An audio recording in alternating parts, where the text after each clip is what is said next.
Before I came to Haileybury, I think there was an inkling that I did want to do something in the creative arts. It wasn't until Derek Scott, who was the head of senior school at that time, he was taking me around on a school tour before I was enrolled, and when he opened those doors to Aikman Hall and I saw just how huge this hall was and how amazing it was, I just went, I think I need to jump on stage here. This looks like something I want to do.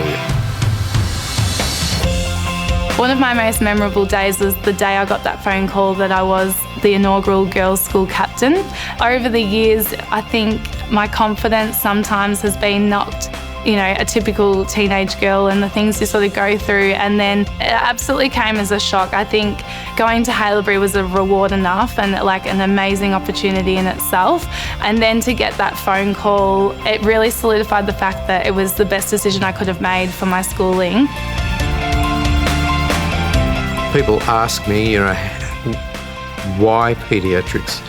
It's very heartbreaking. You see all the sad things. And the answer to that is yes, you do. You go into medicine and paediatrics to make a difference. And that's what really charges you. To me, to help people was why I went into medicine. Medicine doesn't just become a job, it becomes a lifestyle choice because it's so hard emotionally to separate work from all the other things. There's nothing that makes it easier because some situations are just hard and you need to be able to accept that and move on and, manage the next patient and the next patient. Some of the best campaigns I've been involved in, some of them go back to the early days when, you're really, really hands-on. You talk about Chupa Chups campaigns that we did in the mid-90s that overnight turned into one of the coolest products to have sticking out of your mouth, and that was the power of what advertising can do.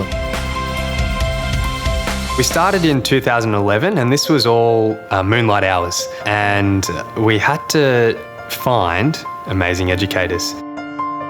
At this point in time, we've got over 400 schools as signed up clients of EdRollo, and that equates to about 60, 70,000 students each year, and probably over 3,000 teachers utilising the resource as well each year. When we say we want to improve education, we want to do it on a global scale. The school has been a large part of my life, and I say that with a real warm feeling within. It's just been so good to me. It's opened so many doors, and it's a sad thing to say that probably after 60-odd years, my best friends in life are still my school friends, and we've remained friends for life. I'm really grateful to Haileybury and all of the opportunities that it provided me with.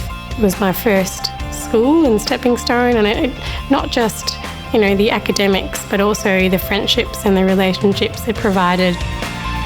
The best advice I ever received, and it would be the exact same advice as what I would give out to everyone else, is that no one is there to make a job for you. Nobody actually wants to employ you. You have to go after it. So if you want a job, albeit in radio or in commerce, you have to make that opportunity for yourself. I think one thing I can really, really thank Haileybury for is they taught us to be incredibly productive. Because I did do sport after school, orchestra one night, maybe the school play as well, you were constantly doing things. And then at the same time, I was usually down at my local athletics club doing training for them. So you had to get the work done. There are times when you get disappointments. There are times when you don't get your own way. There are times when you don't get on with people. There are times when you make mistakes. I think as long as you learn from those things, then you can get to where you want to get. I think that's really important.